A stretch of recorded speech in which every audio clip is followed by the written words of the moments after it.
আলাইকুম। আজকে নিয়ে এলাম মসুরির ডাল দিয়ে পালং শাক দিয়ে মজার একটা রেসিপি।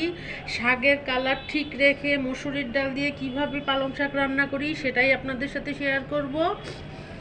চলুন চলে যাই মূল রেসিপিতে।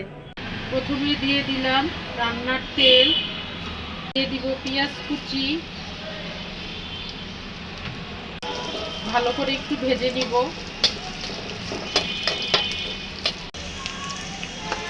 দিয়ে দিচ্ছি আদা বাটা ও রসুন বাটা, স্বাদ অনুযায়ী দিচ্ছি ধনে গুঁড়ো, দিচ্ছি হলুদ গুঁড়ো, দিয়ে ভালো করে কষিয়ে নিব।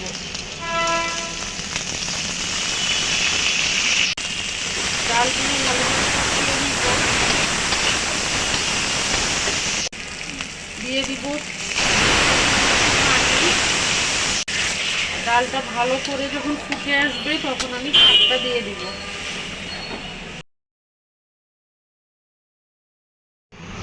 এই পর্যায়ে ডালগুলো সুন্দরভাবে ফুটে গেছে, দেখেন। এই পর্যায়ে আমি শাকগুলো দিয়ে দিব।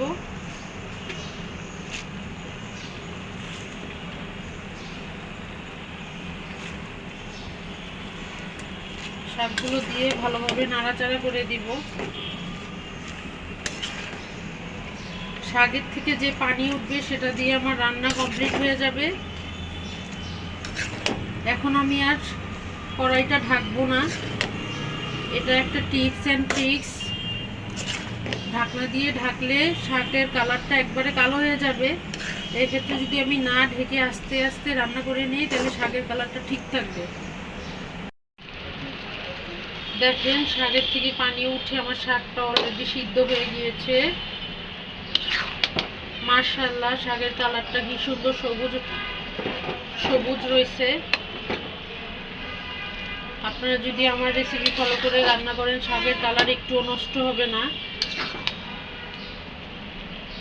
যে জিনিসটা দেখতে সুন্দর সেটা খাইতেও কিন্তু সেই লাগে। আমি দিয়ে দিব কাঁচামরিচ,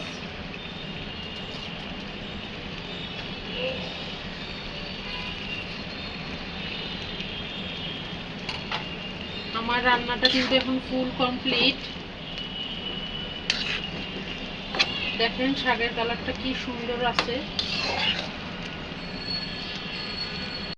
ফাইনাল লুক চলে আসছে, দেখেন কি সুন্দর কালার আসছে। একবার হলেও ট্রাই করবেন, আমাকে কমেন্টস করে জানাবেন কেমন লাগলো খাইতে।